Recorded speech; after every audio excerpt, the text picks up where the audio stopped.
muita falta, né? De resto, eu acho que o Palmeiras sempre se vira muito bem. Mas isso também tem a ver com o fato de que no time titular você não tem caras tão decisivos, né? Que se você perde um Gabigol, se você perde um Arrascaeta, se você perde o Bruno Henrique, o baque ele acaba sendo maior. Então, eu concordo com toda a argumentação dele, mas a superioridade dos 11 do Flamengo, para mim, faz com que o Flamengo ainda tenha o melhor elenco, né? Ainda que sofra mais quando perde os seus 11 titulares, os seus principais, porque esses caras são muito bons. Mas no pacote geral, para mim, o Flamengo ainda tem o melhor elenco do Brasil. E aí, Bira, Zé, começa contigo, Zé. A gente tá vendo aí. Vai nessa, Maurão. A gente tá vendo o Atlético Mineiro aí. Vai nessa, Maurão. Não, é que eu fui montando a seleção na medida que todo mundo votava, né? A minha única dúvida aqui é que eu não sei se ganhou o Felipe Luiz ou se ganhou o Vinha ali na lateral esquerda. Mas olha só como é curioso quando a gente monta. Eu montando aqui os 11, na verdade, a gente tem 2 só do Palmeiras, 2 só, a não ser que coloque o Vinha, né?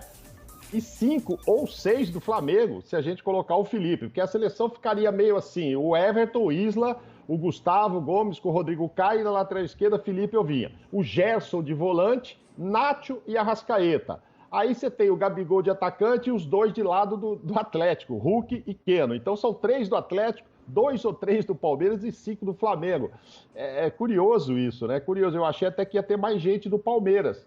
Então, assim, mesmo que o técnico tenha mais opções, quando você vai montar, se fosse montar essa seleção aí, puxa, me deu números diferentes. Deu até 3 aqui do lado do Atlético. Achei curioso isso, assim.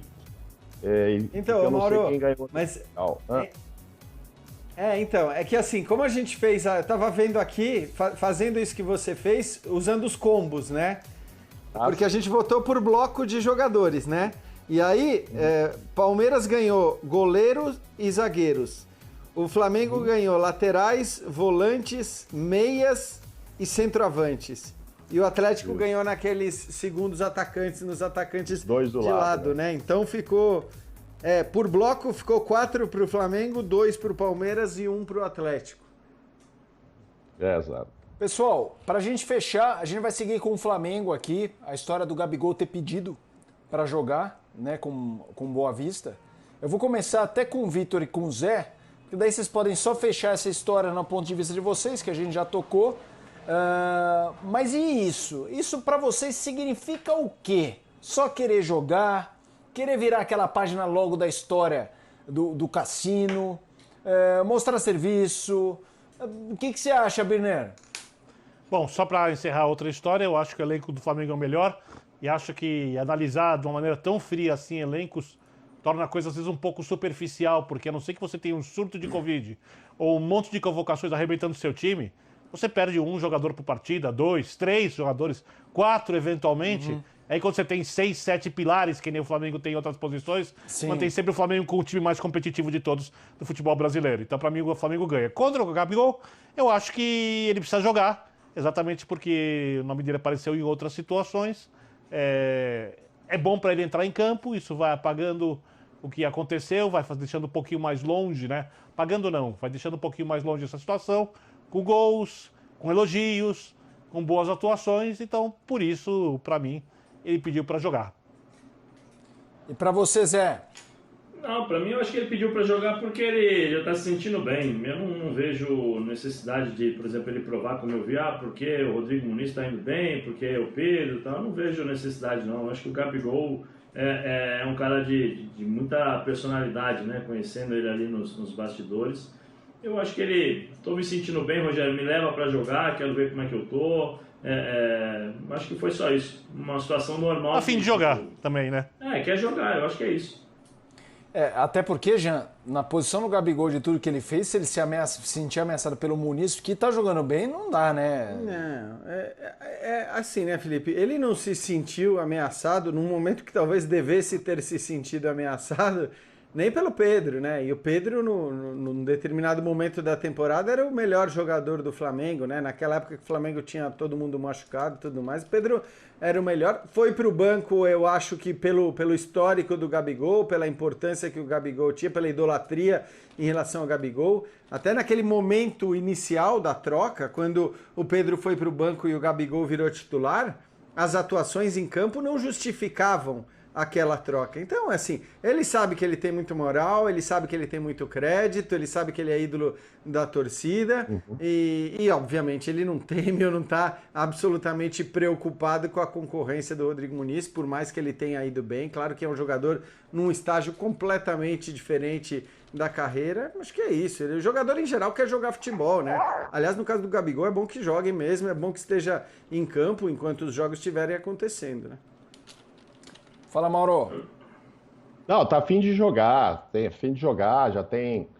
Agora, no início de abril, dependendo do futebol parar ou não parar, mas se não parar, tem decisão com o Palmeiras, enfim, tá a fim de entrar logo em forma, fazer gol, ser feliz.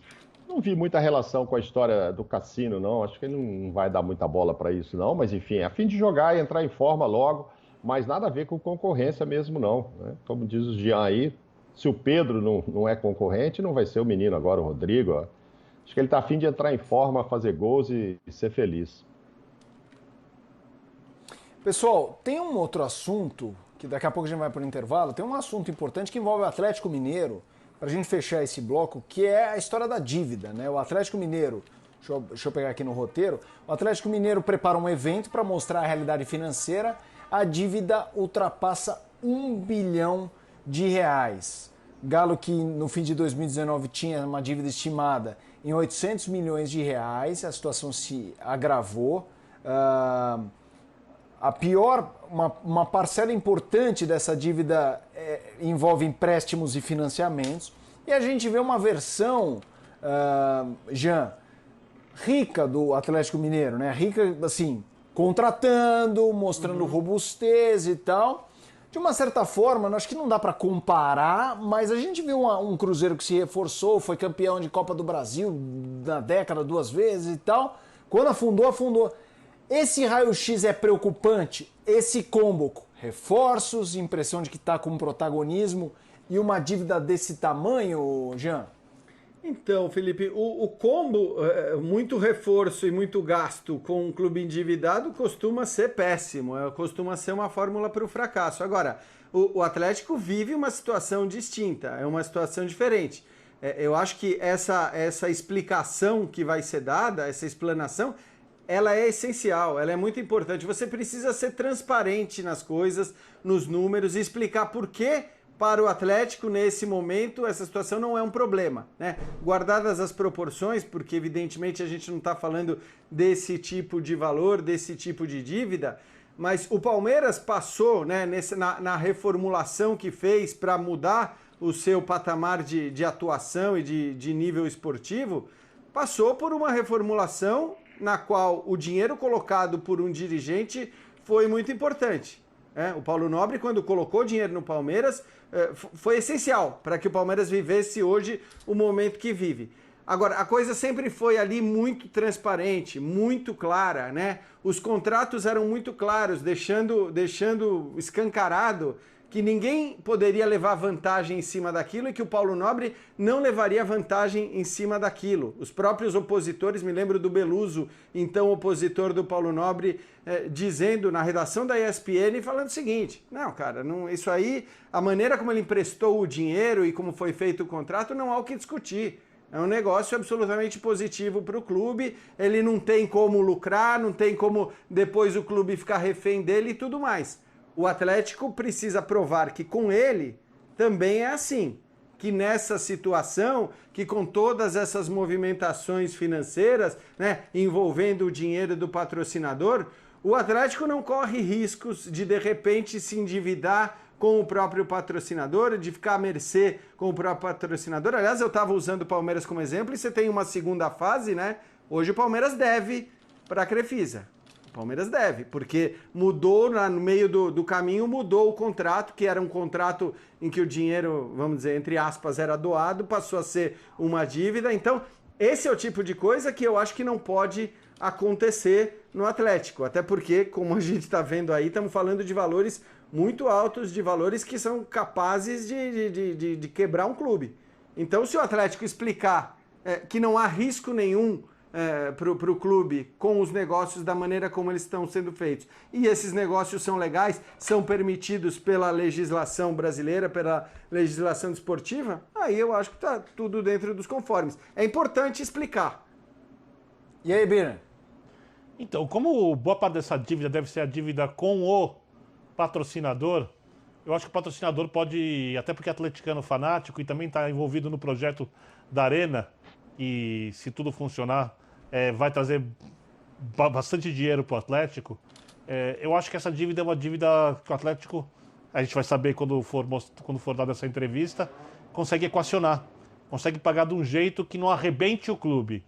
Porque se essa dívida fosse uma dívida com bancos e dívida trabalhista, o Atlético estaria numa situação complicada, porque o Atlético não tem orçamento anual para lidar com essa dívida. O Atlético fatura não é suficiente. Como uma condição atípica, eu desconfio, e aí é só o que eu posso dizer, pelo que eu entendo da política do Atlético e dos bastidores, que é uma dívida atípica, repito, com um patrocinador que está envolvido num outro projeto, e o Atlético vai poder pagar isso de uma outra maneira sem que arrebente o clube. Então, eu acho que a situação ela é preocupante, mas nem tanto.